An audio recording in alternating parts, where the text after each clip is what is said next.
Well, good afternoon, everyone. Welcome back to our daily briefing. Today marks our 60th daily update in a row. To the delight of many reporters who have been working these long days with us, beginning this weekend, we will no longer hold weekend in-person briefings, but instead we'll release daily medical statistics on Saturday and on Sunday. And then we will be back on Monday, and we'll continue with weekday briefings as usual. And now I'd like to call on Dr. Ezike for our daily medical update. Thank you, sir. Thank you, Governor, and good afternoon, everyone. I know there are many questions about the data, such as where it comes from and how the numbers are adjusted. Let me start by trying to explain our efforts and provide you with the most current explanations. We have lots of data that we're always trying to get to you in real time. What this means is that as soon as the data is reported to us, again, we are not going out to collect the data is reported to the Illinois Department of Public Health. As soon as we get it, we're trying to share it with the public. However, by doing this, it means that the data potentially can change as new information is updated. Let me share with you a common example. If IDPH receives a lab report that has an incorrect address for an individual, when we give that information to the local health department to promptly investigate the case, they might find that no, this in fact is not a resident of my county. This is actually a different county. This now means that the number of cases for those two counties, their report totals will fluctuate. One will go up and one will go down. So ordinarily, with all the data that IDPH handles, our data managers and our data stewards usually take time to really clean the data, remove the inconsistencies, delete duplicates, etc. But during this pandemic, as we're trying to share the information so quickly, we're not able to do all of that work. So as we move forward with Restore Illinois, we will provide you with this timely data that will be meaningful, but we share with you those caveats. To that end, we're also, of course, giving you the hospital utilization data, we're giving you hospital availability data, and we're giving you positivity rates on our COVID testing. Information on hospital admissions for COVID-like illness is reported to IDPH directly from the hospitals through an automated surveillance system. We call this syndromic surveillance. The data, again, will lag by a few days, but by doing so, we're helping to capture at least 90% of the data for that time period. Our goal is to be able to both give you complete data and data quickly and trying to mesh those two goals. IDPH values the diligence of all those staff and all the personnel who supply the state with this much needed data. And every single day we have staff and personnel from hospitals, from testing laboratories, from local health departments who are supplying this critical information. This information is vital to shaping our understanding of exactly where we are in this pandemic, where we're headed, and what we might need to do. I thank Governor Pritzker for listening to the data and using it to make the tough decisions he has had to make in keeping all of Illinois safe. And now let me turn to our latest statistics. To date, we have run a total of 379,043 tests for COVID-19, with 17,783 tests being resulted in the last 24 hours. Since yesterday, of those 17+ thousand tests resulted, 2,641 tests were positive. That's a 15% positivity rate. And that brings our total number of positive cases to 70,873. Most sadly, we report that we have exceeded 3,000 deaths related to COVID for the state of Illinois, with the additional 138 lives reported as lost over the last 24 hours. We now have a total of 3,111 fatalities. Regarding inpatient admissions related to COVID, 4,862 individuals as of midnight were in the hospital with COVID, and of those, 1,253 patients were in the ICU. Of those ICU patients, 766 patients were on ventilators. We are still fighting this invisible enemy, and we must continue to take measures to reduce its spread. Please, let's honor our elderly mothers and our grandmothers this Mother's Day by keeping them safe. To do that, please stay at home. Please wear your face coverings. Please wash your hands frequently. Thank you. And with that, I will translate into Spanish. Buenas tardes. Sé que hay muchas preguntas sobre los datos, como de a dónde viene y por qué los números a veces cambian. Permítanme comenzar diciendo que en nuestro esfuerzo por ser transparentes y dar los datos más actuales, estamos informando datos en tiempo real. Sepan que cuando nos dan los datos, los compartiremos con el público. Sin embargo, al hacer esto, los datos cambiarán a medida que se informa nueva información. Permíteme compartir contigo un ejemplo.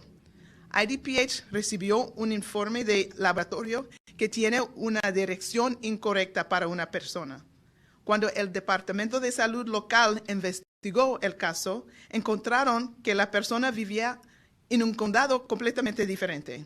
Esto significaba que el número de casos para los dos condados va a cambiar. Eliminamos un caso de un condado y agregamos un caso al condado correcto. Por lo general, tenemos tiempo para revisar los datos y hacer lo que llamamos limpiar los datos. Esto implica identificar cualquier duplicado o información incorrecta antes de compartirlo. Pero durante esta pandemia, sabemos que compartir información rápidamente es importante. A medida que avanzamos con Restore Illinois, queremos dar información que sea significativa. La información sobre la gente con enfermedades de COVID es reportada directamente a IDPH por los hospitales. Usamos un sistema de vigilancia automatizado que llamamos vigilancia sindrómica. Estos datos mostrarán un retraso de un par de días, pero al hacerlo esperamos poder capturar casi 90% de los datos para ese periodo.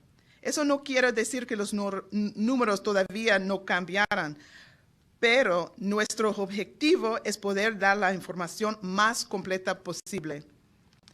IDPH valora la diligencia de todos que están dando datos muy necesarios todos los días, incluyendo las personas en los hospitales, en los laboratorios de pruebas y los departamentos de salud locales. Gracias a ustedes. Esta información es vital para dar forma a nuestra comprensión de dónde estamos, dónde nos dirigimos y qué debemos hacer. Le doy gracias al gobernador por escuchar a los datos y hacer las decisiones difíciles durante esta pandemia. Acabo hoy con los números. Hasta la fecha hemos realizado un total de 379,043 pruebas para COVID-19 con 17,783 realizadas en las últimas 24 horas. Desde ayer se han reportado 2,641 casos nuevos para un total de 70,873 casos totales. Desafortunadamente, ahora hemos superado 3,000 muertes. Desde ayer se ha reportado 138 muertes adicionales por un total de 3,111 vidas perdidas. A partir de la medianoche se informó que 4,862 personas en Illinois estaban en el hospital con COVID-19 y de ellos 1,253 pacientes estaban en la unidad de cuidados intensivos y 766 pacientes en ventiladores. Todavía estamos luchando contra este enemigo invisible y debemos seguir tomando medidas para reducir la transmisión. Muchísimas gracias. And with that, I will turn it over to Governor Pritzker. Thank you very much, Dr. Ezike. Today, I want to update you on our work to get unemployment benefits to the unprecedented number of Illinoisans who have lost their jobs to the spread of COVID-19. The devastation this pandemic has wreaked upon our economy, the economy of the United States and that of the world, is mind-boggling. The swiftness and immediacy of its economic impact has never been seen before. Businesses, large and small, have shuttered. Families have had their savings wiped out. Workers who have worked every day of their adult lives have found themselves on unemployment for the first time ever. In just over a month between the beginning of March and April 4th, the Illinois Department of Employment Security saw more initial claims filed than in all 12 months of 2019 combined. Then, in the following month, between April 4th and May 2nd, that number had nearly doubled. As of today, IDES has now processed more than 1 million initial unemployment claims just since March 1st. That's over 1 million claims in just the first 9 weeks of this crisis. Compare that to the first 9 weeks of the Great Recession of 2008, when there were 180,000 claims in Illinois. This historic number of claims has also led to historic levels of benefits being paid out. In the first 4 months of 2020, Illinois has paid out over $2 billion in claims. That's $500 million more than what was paid out in all 12 months of 2019. The pain and devastation for people who lost their jobs is heartbreaking. Beyond the thousands who died and tens of thousands who've been sick and hundreds of thousands who've lost friends and loved ones to COVID-19, the financial toll on the people of Illinois has been breathtaking, and it's unprecedented. IDES is an often overlooked agency, which has been fundamentally defunded over many years. It has 500 fewer employees now than it did during the Great Recession a decade ago. Its computer systems, like those of many other states, was built in the aftermath of the Great Recession with the idea that nothing could ever be worse than the Great Recession. Yet this current crisis has seen national unemployment claims surpass that era several times over. IDS's systems were unfit to handle the surge, causing tens of thousands of Illinoisans to wait at a moment when families are hurting at a scale the world hasn't seen before in our lifetimes. IDES employees have built their lives around doing the public service of helping people through these tough times. And they've demonstrated their deep commitment repeatedly during this crisis. They have been working every day to expand our systems and capability to meet the increased need as quickly as possible.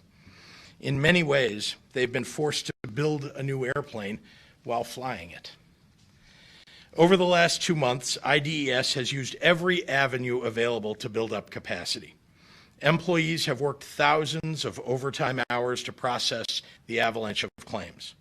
The agency brought on new employees, brought back retired employees, increased daily call center hours, updated the phone systems, grew the number of phone lines, overhauled the web platform, implemented an alphabetized filing schedule, and brought on outside partners, including IBM, Pitney Bowes, Deloitte, Google AI, Quantify, and Carahsoft. And that's all in a matter of weeks. For those reaching out over the phone, our new call center is now up and running. There will be 100 new agents by Monday, and we will continue to scale it up with 100 additional agents taking calls. For those filing online, while there is still more work to be done, IDES computer systems have improved measurably. Load times for web pages now average less than 1 second. The IDES chat bot that Google AI helped build answered over 3.2 million inquiries in its first 2 weeks online alone. And this past week, we launched a voice agent to further assist those trying to file claims. As a result of these improvements, IDES is now paying unemployment benefits in a timely manner to 99.9% of clean claims. And the majority of these claimants, approximately 75%, receive their first payments within 2 weeks of filing. In order to expedite getting income to the unemployed as fast as possible, by executive order, I waived the traditional delay of a week before the collection of benefits, allowing unemployment claimants to receive 2 weeks of benefits instead of just one in their first payment. Illinois was also one of the first states to implement the additional $600 per week in federally funded benefits from March 29th through July 25th through the Federal CARES Act, offering our residents and their families extra support to help pay bills and put food on the table through this pandemic. IDES was also quick to implement the 13 additional weeks of CARES Act-funded unemployment benefits for those who run through their first 26 weeks of eligibility. And on Monday, as promised, IDES is prepared to begin processing claims for 1099 workers, including independent contractors and sole proprietors, self-employed individuals, and many others who don't qualify for traditional unemployment. Under the new Pandemic Unemployment Assistance, or PUA, program, claimants can receive up to 39 weeks of benefits backdated to the first week of unemployment. The new public website is prepared to process more than 140,000 PUA claims per hour, and we will be using capacity at our new call center to support PUA claimants starting Monday. I want to review the process, though, for applying for PUA benefits, because unemployed individuals who qualify can begin the filing process even now, instead of waiting until Monday, and I encourage you to do so. That's because the federal government requires that workers who believe they may be eligible for the PUA program must first apply for regular unemployment insurance, likely getting denied, before applying for benefits under PUA. That denial for regular unemployment benefits is a mandatory first step in determining PUA eligibility according to the federal government. But there's no need to wait until Monday to take that first step. There's another reason getting this step done early is so beneficial. In filing for regular unemployment, claimants also select how they want to receive their benefits, direct deposit or a debit card onto which their benefits will be loaded. For those who choose the debit card, which can take up to 1 to 2 weeks to arrive in the mail, that card can be mailed out after you finish filing for regular unemployment, even if you're denied. If you're a worker who qualifies for PUA, your card could already be on the way to you before you even open the PUA application portal on Monday. This is an enormously difficult time for many, many Illinoisans. The economic pain of this pandemic is enormous for Americans in every state, no matter their religion, the case count in that state, or the political leanings. As we look toward reopening businesses and jobs with hope and optimism, it's my promise to every Illinoisan that I won't rest until we get our residents the support they need to get through this battle. Thank you, and I'd be happy to take any questions from members of the media. I think we're going to start online and then come into the room. All right. Jim Haggerty at Rock River Times. Governor, some business owners are wondering who is going to be making the final decision on when regions may move through the 5-phase plan. Is it county board chairpersons, mayors, teams of leaders, or your office? Actually, it's a healthcare determination. As you saw, each of the criterion for meeting the regional reopening is a healthcare measure. So it will be done by the Illinois Department of Public Health. Dave Dahl, WTAX. Governor, whenever you are asked about enforcing executive orders, you slough it off to the locals. You make it sound as if your orders are merely suggestions. What gives? Well, first of all, that is how laws are enforced across the state of Illinois by local law enforcement. We have state police, but there are 2,000 state police, and there are many, many tens of thousands of police officers all across the state that work for local and county governments, as well as sheriffs. And so it is true that laws are enforced at the local level. We expect that they will be enforced. That's the responsibility of law enforcement officers, of state's attorneys, and others at the local level. This is from Chris Carter at WAND. Governor, we hear of large businesses seeing outbreaks of COVID and reporting that information in numerous counties in Champaign and Sangamon counties. The health departments will release the names of businesses, stores where confirmed cases are at, but the Macon County Health Department refuses to provide that information, saying it is IDPH guidelines. Do you as governor feel in any interest of public safety businesses where outbreaks should be reported? I think that it is important for the people who work at those locations and people who patronize those locations to know if there's been an outbreak. So I think it's a responsibility of the local public health department to make that known. He had one follow-up for Dr. Ezike. What is IDPH's official stance on businesses such as manufacturing companies providing information on positive cases to employees and the public?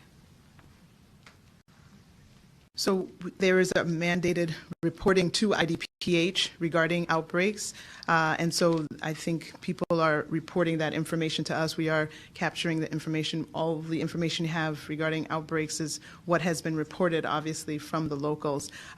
Regarding putting out information regarding manufacturing, I don't know if we have specific guidance related to that.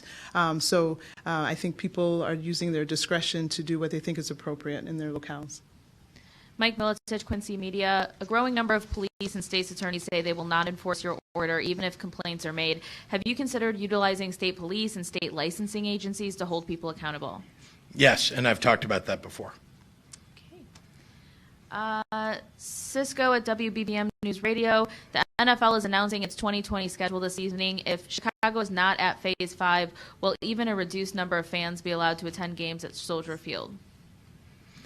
Well, again, we want to make sure that everybody's safe. So all across the country, if the nation isn't in a state where we can have tens of thousands of people together in a stadium, then I don't think you're going to see football opening up to having fans in the stands. However, you may know that many of the leagues and teams, and I have spoken with many of them, are considering opening their seasons or continuing their seasons without fans in the stands so that people can enjoy the sports online on TV.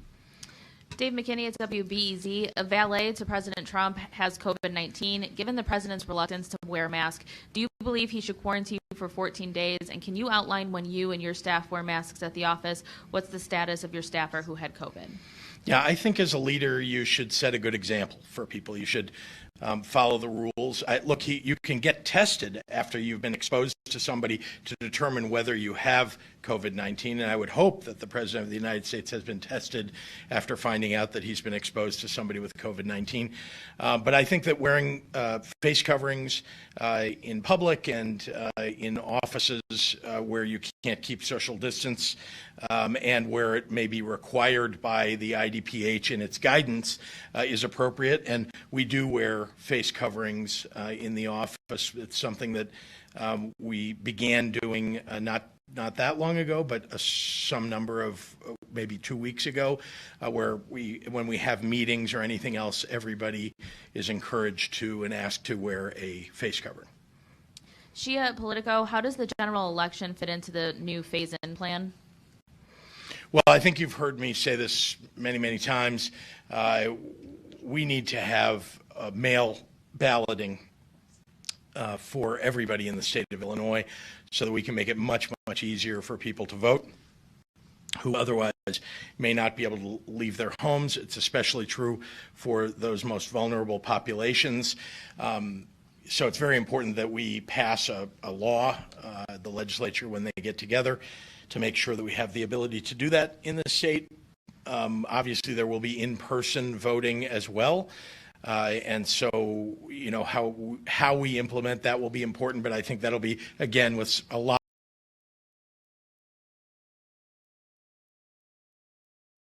of guidance from the Illinois Department of Public Health. Ben Cox at WLDS. Governor, was everyone given the Phase 3 green light on May 1st, or will historical data be used for some of the regions to push forward towards reopening? Is historical data back to March 20th being used at all? Not for the purpose of the Restore Illinois plan. Greg Hines at Cranes, would you respond to complaints from the convention industry that putting them in Phase 5 will just force them to meet in another state? First, I would tell you that, once again, just like we were talking about large gatherings for sporting events, this is all dependent upon where we are at the time. If we have a very effective treatment or we have a vaccine available, then I can't wait to welcome people back to large gatherings, to conventions and so on. I'm the first person that wants to bring business to the state of Illinois and put people back to work. So I'm looking at that. I mean, in terms of when we will get to stage 5, I don't know. And we'll be evaluating that as we go. I think, again, we've talked about the treatments that may become available before a vaccine, and I think we'll all be watching very closely. Molly Parker at the Southern Illinoisan, you explained that your restore regions are in part about hospital availability. Are you also looking at available beds in neighboring states that people are most likely to utilize, like in Southern Illinois that includes the Cape, Paducah, St. Louis, Evansville? I'd like to ask Dr. Ezike to answer the question, if I may. No, that's a very good question and a very astute point, that we have many different communities, both in the Quad City area, in East St. Louis, other areas that border other places. We, of course, know that, as well as the fact that there are people who could travel into another state, there are also individuals from the other state that could come into our state. So you potentially could say that that's a wash in terms of trying to figure out what extra amount of beds you could either add or take away based on the added population of neighboring states versus our people going to that. So they were not outside of our Illinois. All the lines were drawn within the state borders, and we did not add beds from neighboring states.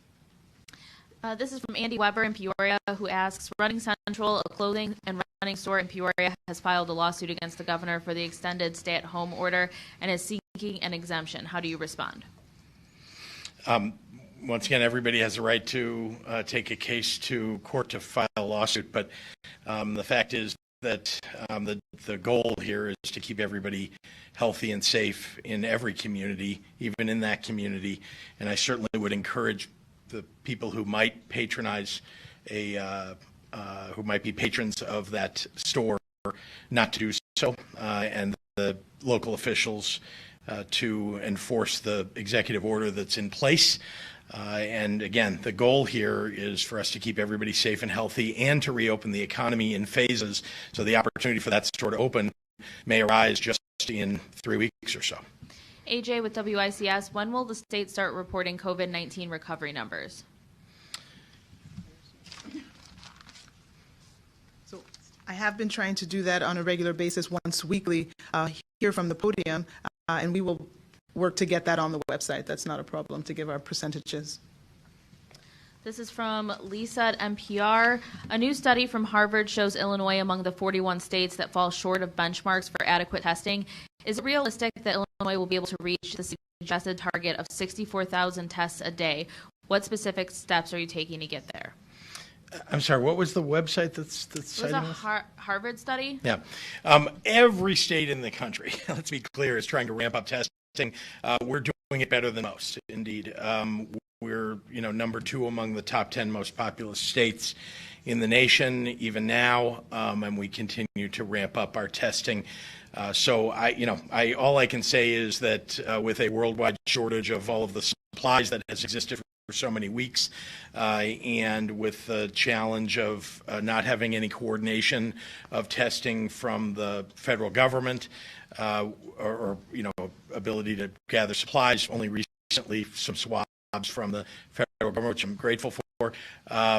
But yeah, I mean, we're all trying to get to a sense of adequacy. I don't think 64,000 is adequate for the state of Illinois. I think we're going to need many more tests than that. We want people to be safe when they go to work. We want people to be safe when they go to school.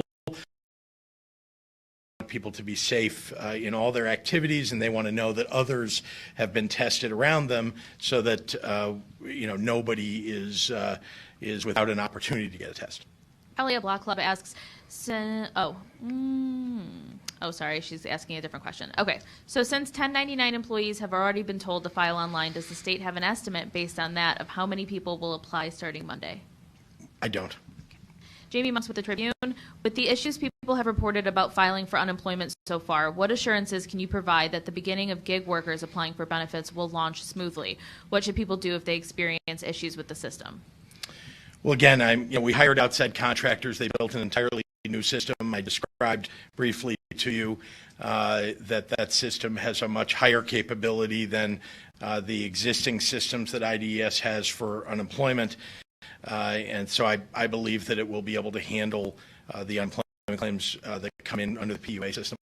Hannah at the Daily Line. Phase 3 lets people get back to work, but child care isn't open back up until Phase 4. Hearing from a lot of concerned parents about how they're going to be able to go back to work without child care options. Well, actually, we've opened 2,500. There are 2,500 child care facilities that are open in the state. You know that even under the stay-at-home order, we had emergency child care in place. There were a number of existing child care facilities that were able simply to downsize the size of the groups that they had of children. So there is and will be child care, and we also have a task force that we put together to make sure that we're continuing to expand child care availability, even in the circumstances where we need to keep the groups of people getting together limited.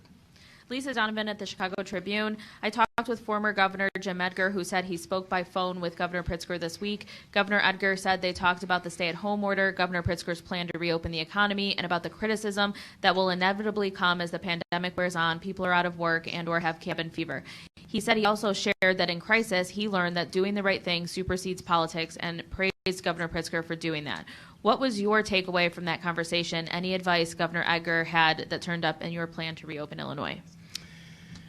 Look, I have reached out to Governor Edgar on a number of occasions since becoming governor. Indeed, before that, he's someone who has demonstrated terrific leadership capabilities. I reach out to people who I think have important things to offer me as advice in difficult circumstances. And I would just say that Governor Edgar, you heard some of what he did say to me. And I think the most important thing that he said, which I already knew, but it's important to hear it over and over again, which is doing the right thing is always the right answer. Lexi Suter at NBC5. Have you determined any new guidelines for hairstylists and barbers to follow? For example, requiring salons to use disposable capes or dividers between stations? Yeah, we are working with industry leaders and workers in industries even now to make sure that IDPH has all the information that industries would want to see considered as they open, and that they issue guidelines for each industry so that they are safe, and that includes our stylists and barber shops. All right, we'll turn it over to Elizabeth. Thank you very much. Good afternoon, Governor. Good afternoon. The new call center that you had mentioned, is that just for the 1099 workers and those claims? Can you describe that for me? It's not just for that purpose, although, as you can imagine, there will be a new set of claims coming in, and so expanding the workforce and the capability to answer phone lines is important. Okay. 140,000 claims, that's for the 1099 workers. Is that going to be enough? Should people still expect some delays? Per hour, 140,000 per hour will be able to be filed online. Gotcha. Okay, so yeah, more. Which is, I might add, significant improvement over the existing system for unemployment, which has been around for a decade. This is a wholly new system, and so I believe that it will be able to handle the unemployment claims that come in. Okay. In that same vein, Dana Kozlov, CBS 2. Why was it necessary to hire 50 call center workers from a Texas company to handle 1099 unemployment claims beginning next week? And are all of those 200 call center employees trained and ready for Monday's launch? Every one of the people that is hired in that call center is from Illinois, and everyone that will be hired will be from Illinois. And are they all trained and ready to go for Monday? They are trained. Some of those people, I just want to be clear that the training that's required to take a full intake form is training that's mandated by the federal government and takes quite a long time. So some of what's happening in that call center is answering questions, making sure that people have the right information so that they know how to fill it out when they go online. When they have trouble online, they can get advice about how to get it right. And so that's some of what goes on with those folks in the new call center, which is designed to take, difficult technical questions, but not personal information. I see. Okay. Marianne Ahern, NBC5. Frustration is so high with those trying to get answers about unemployment. Folks tell us the online answers are preset ones. Some have gone 7 weeks with no income. In their words, I'm getting the runaround, and I know I'm not alone. While you've brought Deloitte to help, it's still not enough. There are thousands of people, there's no doubt about it, who have had difficulty using the online system, and then when they can't, having difficulty getting through to a body. And it's true, it's what I was reviewing today, that the systems, the number of people, the underfunding, the fact that there are 500 fewer people working at IDES today than there were a decade ago, when the Great Recession occurred, is kind of evidence of what IDES has run up against and why people are having difficulty getting through. We're ramping it up as much and as fast as possible, but there are federal gates, I would say, that make it more difficult for us to answer phones, and that's why we've encouraged people to go online, because the online system has a much greater capability than the in-person on the phone system. Okay. Some questions about the reopening plan. This one from Marian Ahern, NBC5. Will high school sports be determined by local school districts or by you? Say Central Illinois region moves to the next phase, but our region up here does not. How does that happen? Do they have extracurricular sports, but these regions up here don't? Yeah, these are certainly issues that need to be worked out over the next few months, and it will be done together with the Illinois State Board of Education, the local authorities, as well as IDPH. Okay, and professional teams, you touched on this a little bit, but in some other states, they're kind of starting to open this stuff up, not necessarily fans, but just the sports in general. Mm-hmm. What does that mean here for Illinois? Well, again, I've had conversations with league commissioners, and listen, I want to get sports up and go. I think people need this as an outlet. No, it won't be in person, at least not in the next month or two. But I think it's very important for everybody's psyche. I think, we have some terrific sports fans all across the state of Illinois that want to see this up and running. And so there's a desire to have it work. I think they've got to come up with a set of plans that there's when you're talking, I think they're incentivized, by the way, the leagues are, to do the right thing. Partly they're incentivized because they have players that are worth millions of dollars to them that are going to be on the field. So, I think they want to protect their, for lack of a better term, assets and, their people. So I am looking forward to seeing the plans that the various teams are putting together. You haven't seen any of those plans? No one's come forward yet with those? Not to me. I've not seen them, no. From Marcus Leshock, WGN, still about reopening. What about places like Great America, Six Flags, a large water park? Do they wait for Phase 5 to reopen or possibly Phase 4?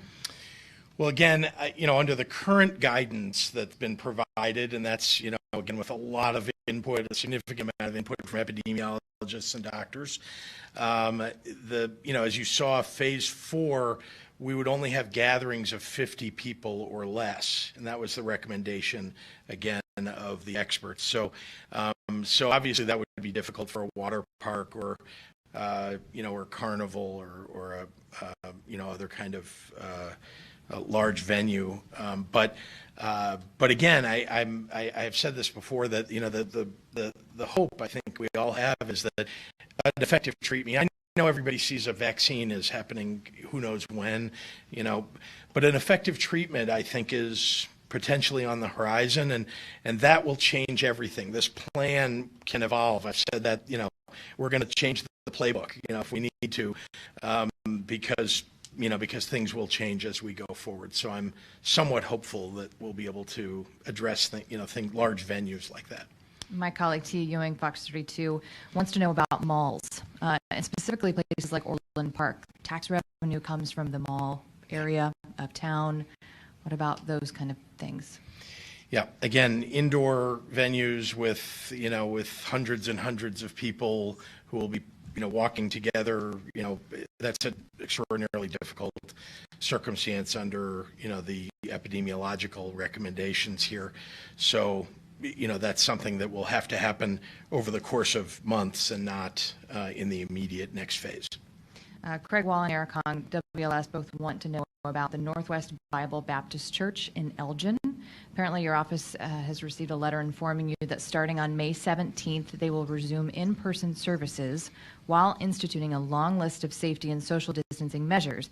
Can you respond to this, and what do you say local law enforcement about making arrests? Well, I haven't seen that letter, and you know that I have discouraged local law enforcement from arresting people. I have not discouraged them from reminding them what their obligations are to each other, and I would think that a house of worship and a pastor would know better and not encourage their parishioners to put themselves and their families in danger.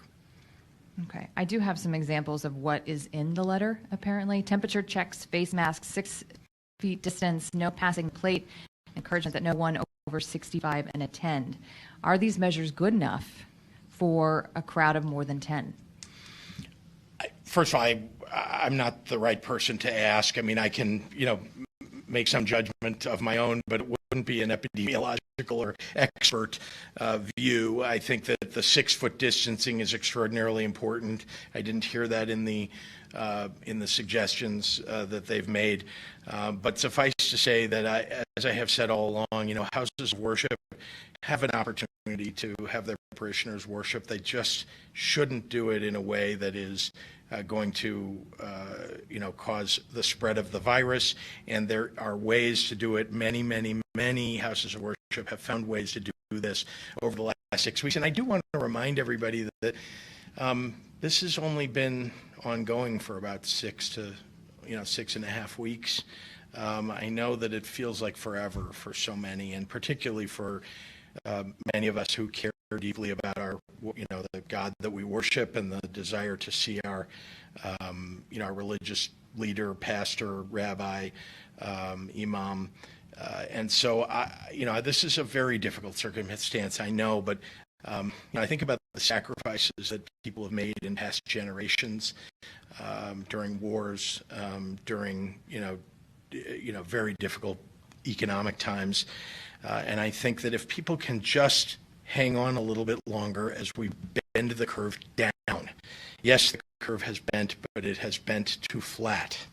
And as you may see in the Recover, Restore Illinois plan that we put together, we actually made it easier than the White House plan for regions to open up, because we essentially said, as long as your hospital beds are flat, there aren't net new admissions going up over the course of this period of time, and as long as your positivity rate is stable and under 20, and that there is a capacity availability that you can open up. And I think that's going to turn out to mean that some areas of the state will open earlier than the president's plan would have suggested they could. Is that because you think we're going to be on this plateau for a long period of time? I don't know, but I certainly am concerned that we're going to be on a plateau for a long period of time, because we all wanted, I think we saw the curves from very early on that said you'd peak and then you'd head down the other side. I think I have said many times from this podium, though, that we don't know. You don't know until you see it in the rearview mirror whether you peaked. And so we could plateau and then go up again after that. And so what I've said is, if you can maintain a plateau for a period of time and there is still hospital bed availability, that's good enough, and that's what the recommendations were. That's the decision that I made, but I made it based on the science and data and recommendations that were made to me by the experts. Okay. A couple questions for Dr. Zeke. Mm-hmm. I will talk to you about that. What do you see when you look at this data? We've plateaued, it appears. How many days have we plateaued, and what do you see looking at all this? Yeah, no, I think we that I have and I've given you, and I know I don't have a lot of time, but it's stayed flat. We've been flat for some time now, and so where we go from here is critical. And Effectively, May 1st did signal a change. I know in coming to work, it seems like there's quite a bit more traffic. It seems when I look about, there's a lot more people out. Again, I'm just talking about this area, and we've heard what's happening in some other regions. So the baseline has changed, and so it's very important that we look very critically at what effect that has on number of cases and number of hospitalizations. So whatever we had 2 weeks ago, again, was a result of people staying home pretty consistently. We now need to see what will happen with the new attitudes that are prevailing and the new behaviors that are prevailing. And if it stays the same, that's great. We'll quickly move through the phases. But we have to be realistic. The more people are out, the more infections there will be. The more infections there will be, the more hospitalizations there will be. The more hospitalizations, some fraction of those will go on to have severe complications and potentially die. So that's pretty basic, and that's pretty clear. So we now need to see how much of that we get. Do you have off the top of your head how long we've plateaued? It depends on where you are, right? So there are some places where, and again, it depends on which geographic distinction you're using, whether you're dividing it up, by counties or by cities or by, 11 EMS regions but now the 4 restore regions.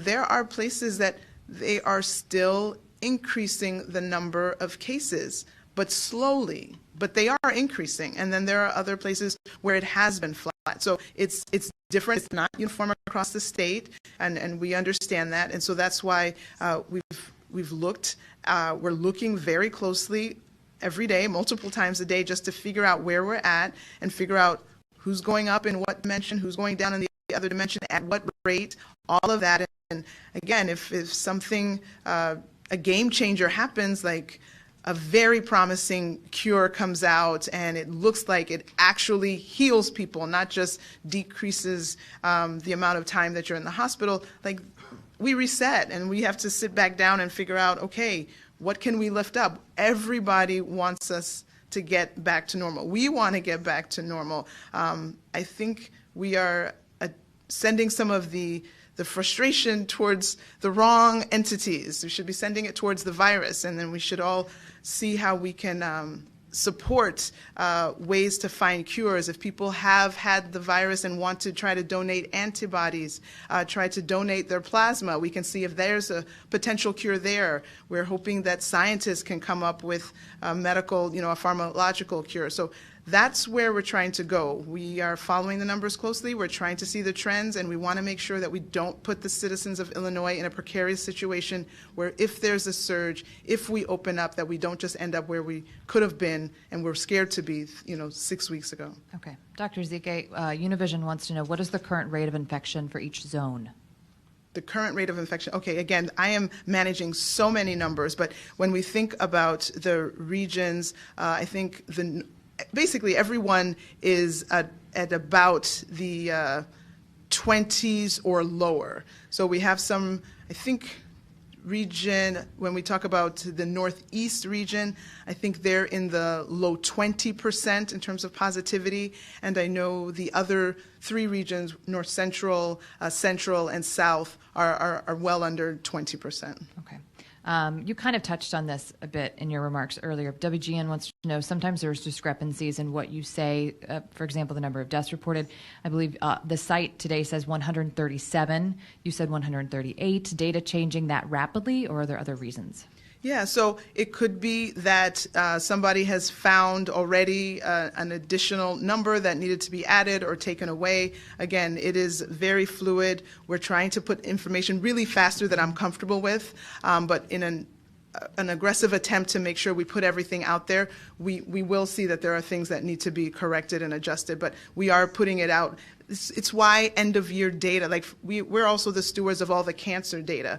So when we put out all the cases of cancer, and we have a world-renowned cancer registry here at IDPH, when we put out the information about cancers that occurred for a year, it sometimes can take 8 months into the next year or longer to get that information out. It takes that long to deal with this much data. And so I beg people's indulgence. No one's trying to hide information. It's just to get it right, it actually takes some time, and we're not being afforded that time. And one last question for you. This is in regards to the Paul House, a long-term care facility located at 3800 North California here in Chicago. This comes from Jermont Terry, CBS 2. The IDPH's website shows a high number of infected residents and staff, nearly 90. Family members claim investigators from IDPH are slated to investigate the facility this week. Did that investigation occur? Are there plans to go out there? What do you recommend to families who can't get inside the facilities? Yeah, I know we're still in a situation where we're not permitting visitors, and I think everybody understands why that is. However difficult it is, we made that really aggressive choice early. It's been over 2 months now, and so I understand the difficulties associated with that. I will tell you that we have over 700 outbreaks that have been reported associated with COVID-19. I cannot speak to the specifics of every single outbreak. I trust that the local health department has been involved. I trust that if additional assistance was needed, that they have contacted my team, and that the assistance, guidance, we have infection control preventionists, we have infectious disease doctors working as consultants. We have a robust team that we're making available for people needing additional assistance, but I can't speak specifically to that outbreak. Thank you, Doctor. 3 more questions, Governor. Great. I just wanted to make sure everybody understands when Dr. Zike says 700 outbreaks, those are in all types of facilities, and maybe not in a facility that includes a category like workplace, for example, but 700, it's not 700. Let me tell you it's not 700 nursing homes. So 712 outbreaks that have been reported. I mean, we're talking about in churches, we're talking about workplaces, we're talking about schools, daycares, also, of course, long-term care facilities, prisons, jails, restaurants. So every type of setting has reported outbreaks associated with COVID-19. And define outbreak. Is there a certain number? We are using above two cases that are tied to the same locale makes up an outbreak. Thank you. Some economic questions for you, Governor. Sure. Greg Bishop, Centersquare.com. With projections showing lower state revenue in the coming year, will you consider reductions to LGDF or the school funding formula? If so, what will that mean for local property taxes? There's no doubt we have a serious budget challenge for the coming year, and so we're looking at virtually everything that's that's in the budget, but with an eye toward protecting particularly the services that are offered to people, the supports that people need in this very difficult time, children included. So we're considering, there's almost nothing that I would say is off the table. I mean, DCFS, I'll just give as one example. I mean, people ask me about, why aren't you just cutting the budget in some massive way? And the answer is because I want DCF. Think about it. Think about the agencies that are now front and center, the most important agencies right now in this pandemic, right? The IDPH, IDES. Think about the agencies that have been underfunded for many, many years. IEMA is another good example. And then add to that, like I said, DCFS and others. It's very difficult to say that now in this circumstance, well, now's a good time for us to cut DCFS, or now is a good time. IDES, I told you how much smaller IDES is over the last 10 years, and yet now everybody's needs it to operate at peak efficiency and in a way that it's never operated before, and yet it's 500 people fewer than it was 10 years ago. So IDPH is just another amazing example. These folks are working night and day. They're doing each person is doing a job of 3 people. And so anyway, these are the difficulties of looking at how we're going to deal with the budget going forward. This comes from Mark Maxwell, WCIA. You said on Face the Nation you hope there aren't too many strings attached to federal funding for Illinois. Senator Durbin said today he thinks it's fair that federal funding be associated specifically with the pandemic, not for pension debt. Considering the toll the virus took on state tax revenues, can you make the argument that COVID-19 blew a hole in our ability to pay pension debt and that the feds should fill at least part of that hole? That is not what I'm asking the federal government to do, and I don't know that there's any governor in the nation that's asking that. what I am asking for is help replacing the lost revenues that came because of this virus.